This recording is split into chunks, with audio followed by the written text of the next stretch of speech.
O Estatuto da Criança e do Adolescente completou 35 anos neste mês, um marco na luta pelos direitos das nossas crianças e adolescentes, que permanece com a tarefa de cuidar do bem-estar de nossas crianças com todos os desafios do mundo moderno. Ser criança é ter um tempo diferente na vida, em que as horas passam mais arrastadas e sempre há espaço para uma nova brincadeira.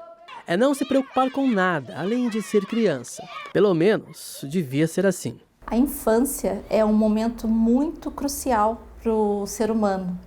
É um momento do desenvolvimento, é um momento das descobertas, da alegria, da criatividade, da imaginação. São questões muito importantes que vão corroborar, na verdade, para um desenvolvimento sadio, livre de qualquer tipo de frustração no futuro.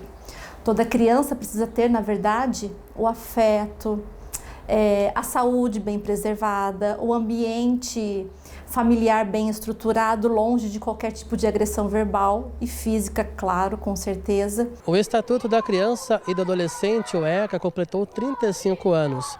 Garantir o direito desses dois públicos é tarefa do Estatuto, mas assegurar que as crianças de fato ajam como crianças e aproveitem melhor essa fase da vida é missão que começa dentro de casa e não pode ser terceirizada. Nessa colônia de férias, o uso de telas é proibido para estimular o desenvolvimento de cada criança. Já deu para notar que eles não sentem falta dos celulares ou tablets, não é mesmo? As crianças hoje em dia da nova geração têm muito costume, das telas, até porque viram meio de distração para poder ajudar os pais também em muitas situações. Só que o nosso principal lema aqui é que criança tem que ser criança, então aqui é para brincar mesmo.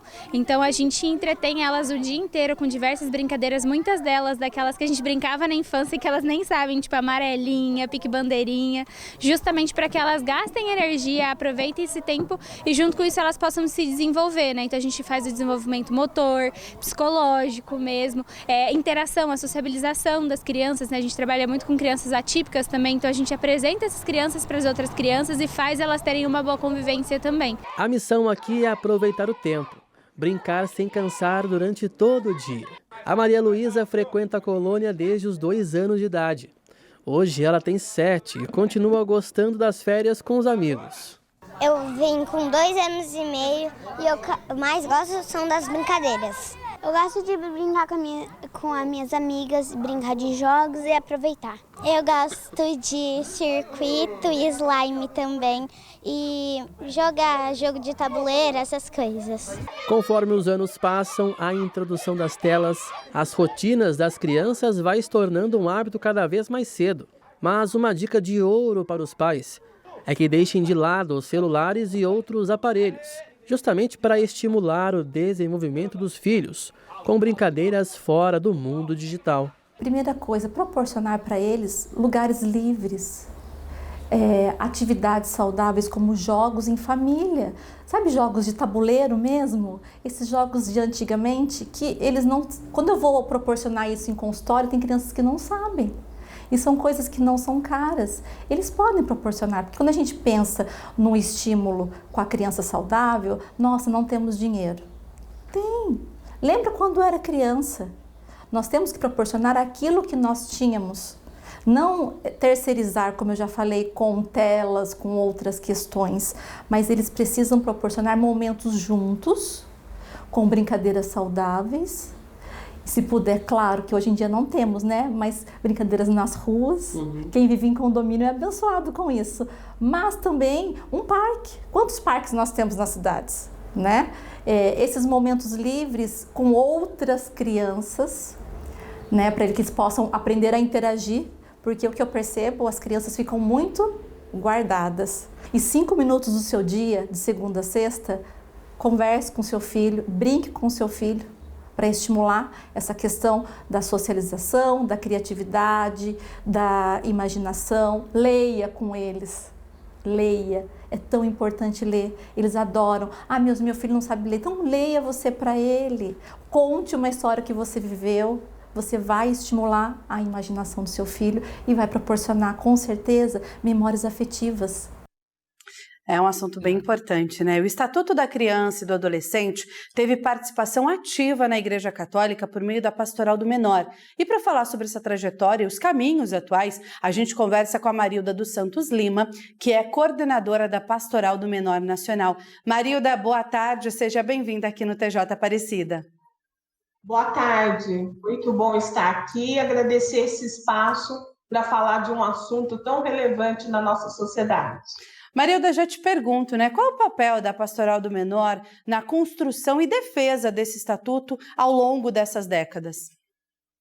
O papel nosso foi trazer, junto com outros órgãos, a proteção integral das crianças, que significa proteger desde o início do nascimento até a adolescência.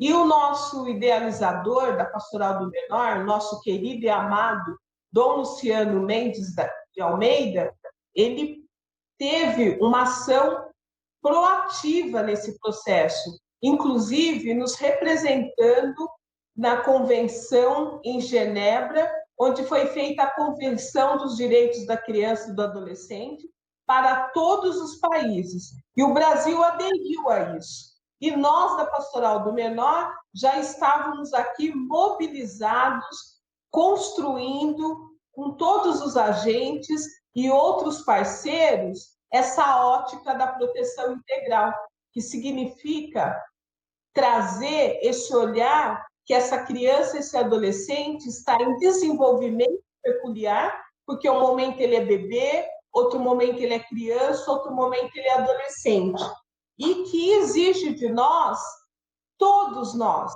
a família, a comunidade, a sociedade, o poder público, que se coloque a serviço desse desenvolvimento. Marilda, boa tarde para você, bem-vinda aqui ao TJ Aparecida e sem dúvida nenhuma, né? A criação do ECA fez mudar todo o conceito que se tinha da defesa da criança e do adolescente tão necessário no nosso Brasil, né? Mas eu pergunto para você, as crianças e adolescentes de hoje, 35 anos após o ECA, têm mais acesso aos seus direitos? Se a gente comparar lá a criançada da década de 1980, que eu também fui criança nessa época, a gente não lembra, né, como criança, ter tanto acesso assim aos direitos, né? Olha, muitas coisas avançaram e ainda nós temos muitos desafios, mas é nesse momento de celebrar esses 35 anos, essas 3 décadas, e aí já é uma maturidade, né, entrando numa maturidade o Estatuto, a gente destaca uma questão fundamental na vida da criança, que é a questão das crianças e adolescentes não morrerem na primeira infância. Muitas crianças e adolescentes, eles não conseguiam sobreviver no seu primeiro ano de vida. E a gente tem a nossa pastoral irmã, que é a Pastoral da Criança, que fez um trabalho excelente nesse propósito da política de proteção nos primeiros anos de vida. Outra questão fundamental é que toda criança hoje ela tem que ter o direito à escola. Parece que outro dia a escola, vocês lembram, tinha fila para a gente conseguir, as mães, os responsáveis ficavam de madrugada nas filas para conseguir o direito à educação. E hoje esse direito ele está assegurado. E daí tem um órgão muito importante que todo mundo conhece, que colabora muito para isso, que é o nosso Conselho Tutelar. São mais de 6.000 conselhos tutelares em todo o Brasil, atuando para que esses direitos sejam assegurados.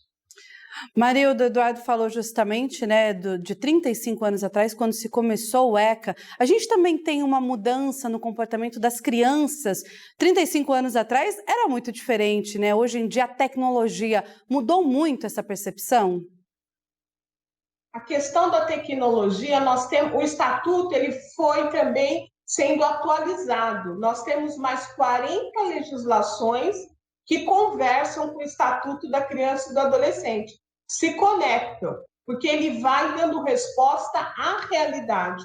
E uma das legislações recentes é justamente a proteção da criança e do adolescente a essa exposição às telas e a questão toda aí dos crimes que acontecem nesse ambiente virtual, principalmente o crime de abuso sexual, de pornografia, que infelizmente com a tecnologia esse acesso aumentou muito.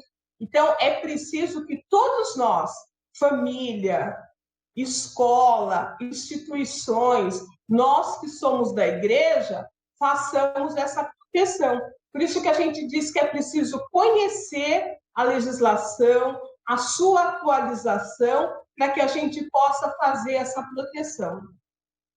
Marilda, a tecnologia trouxe muitas novidades e principalmente facilidades, mas ao mesmo tempo expôs demais a criança. Precisa ter, sim, uma proteção redobrada para as nossas crianças e adolescentes para evitar que sejam colocados à mercê desse crime virtual que acontece hoje em dia, infelizmente. Eu quero agradecer muito a sua participação no TJ Aparecida. É sempre bem-vinda, viu, aqui na TV de Nossa Senhora. Muito obrigado, uma boa tarde, uma ótima semana para você.